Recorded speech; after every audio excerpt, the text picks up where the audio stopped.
तर चला, नमस्कार विद्यार्थी मित्रांनो, पुन्हा एकदा स्वागत आहे तुमच्या आवडत्या चॅनलमध्ये सक्सेस स्टडी पॉइंट मध्ये.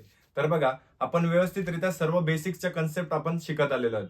तर आपल्याला आता करायचे काय की फ्रॅक्शन्स फ्रॅक्शन्स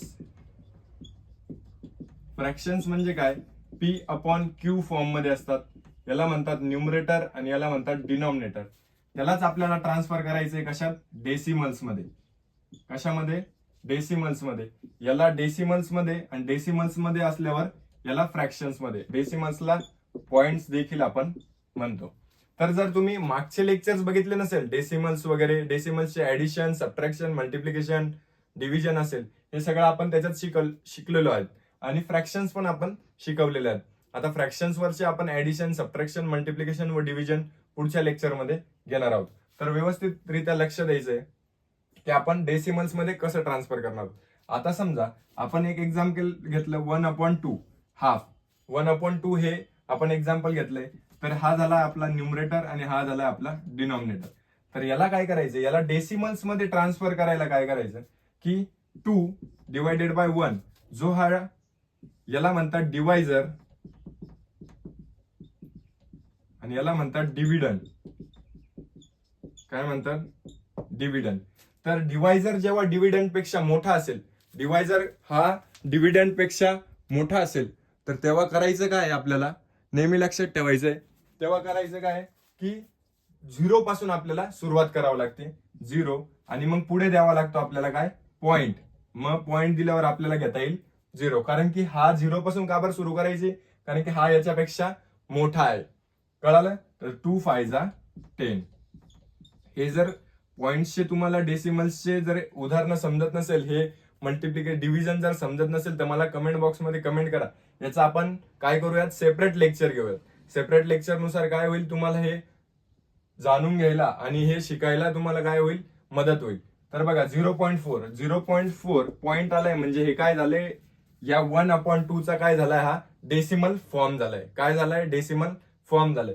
आता यालाच जर याच्यात कन्वर्ट करायचंय परत, तर आपल्याला काय करावं लागतं की राईट हँड साईडला, पॉइंटच्या राईट हँड साईडला तो नंबर असेल तो घ्यायचा. आणि पॉइंटच्या राईट हँड साईडला किती नंबर आहे, तर पॉइंटच्या राईट हँड साईडला एकच नंबर आहे, तर आपण घ्यायचं 10.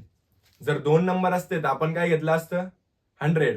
जर 3 नंबर असते तर आपण काय घेतलं असतं, 300. नाही, तर आपण 300 घ्यायचंय का, नाही, आपण काय घेणार आहोत, 1000. काय घ्यायचं आपल्याला, 1000. तर हा आणि हा नंबर सारखा आहे का, 5/10 आणि 1/2 सारखा आहे का, कोणाकोणाचं म्हणणं आहे सारखा आहे, तर हो, हा नक्की सारखा आहे. कारण की 5 1 5 आणि 5 2 10 याला डिवाइड होतं, तर आपला आन्सर आलाय 1/2.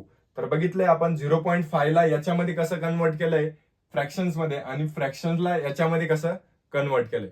कळालं, दोघं वेने कळालंय तुम्हाला कशा प्रकारे करायचंय. आता याच्यावरचे आपण काय उदाहरणं घेऊयात. अजून एक उदाहरण घेऊयात तुम्हाला समजण्यासाठी. आता हे एकदम सिंपल घेतोय मी, तुम्ही व्यवस्थितरित्या लक्ष द्यायचंय.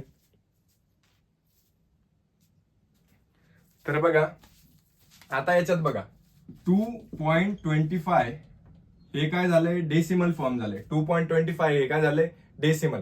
आपल्याला याला कन्वर्ट करायचं फ्रॅक्शन्स मध्ये. तर काय करायचं, 225 सरळ असं लिहून घ्यायचं, बरोबर. आणि पॉइंट नंतर किती डिजिट सांगितले मी, याच्यात किती डिजिट आहे, 2 डिजिट. तर काय लिहायचं, 100. इथे झालंय आपला आन्सर. आणि याला अजून आपण बेसिक फॉर्म मध्ये करू शकतो, कारण की याला 5 ने डिवाइड होतंय, 25 ने करूयात डायरेक्ट. बघा 5 ने काय होतं, 5 4 20, 2 उरले 5 5 25 आणि 5 4 20, 45/4. कळालं व्यवस्थितरित्या. आता बघा, जर हे 175/100 असं असलं आणि याला जर याच्यात कन्वर्ट करायचं, तर काय करायचं, पॉइंट नंतर समजा 1000 आहे, तर पॉइंट नंतर खाली किती झिरो आहेत, तर 3 झिरो आहेत. तर काय करायचं, 175 हा डिजिट लिहून घ्यायचा आणि किती डिजिट सोडून पॉइंट द्यायचा आपल्याला, लवकरात लवकर सांगा, 3 डिजिट सोडून. तर 1 2 3, याच्या 1च्या पुढे काय येईल, पॉइंट येईल आणि त्याच्या पुढे 0.175 होईल आपलं आन्सर. तर पॉइंट्स देताना व्यवस्थित लक्षात ठेवायचंय, एक कन्सेप्ट लक्षात ठेवायचे की जितके 0 तितके वरती पॉइंट्स, आणि जितके पॉइंट नंतर डिजिट तितके 0 खाली. आणि नेहमी काउंट करताना कुठून करायचंय? तुमच्या राईट हँड साईडनं. कोणाच्या? तुमच्या राईट हँड साईडनं. माझ्या राईट हँड साईडनं नाही, तर तुमच्या राईट हँड साईडनं. तर बघा, हे लेक्चर तुम्हाला आवडलं असेल तर नक्की लाईक करा, जास्तीत जास्त शेअर करण्याचा प्रयत्न करा. आणि तुम्हाला जर असेच व्हिडिओ काही हवे असेल मॅथ्स बेसिकवर, तर नक्की बेल आयकॉनला प्रेस करून ठेवा, म्हणजे जेव्हा मी अपडेट करेल तेव्हा सर्वात अगोदर तुमच्यापर्यंत पोहोचेल. थँक्यू.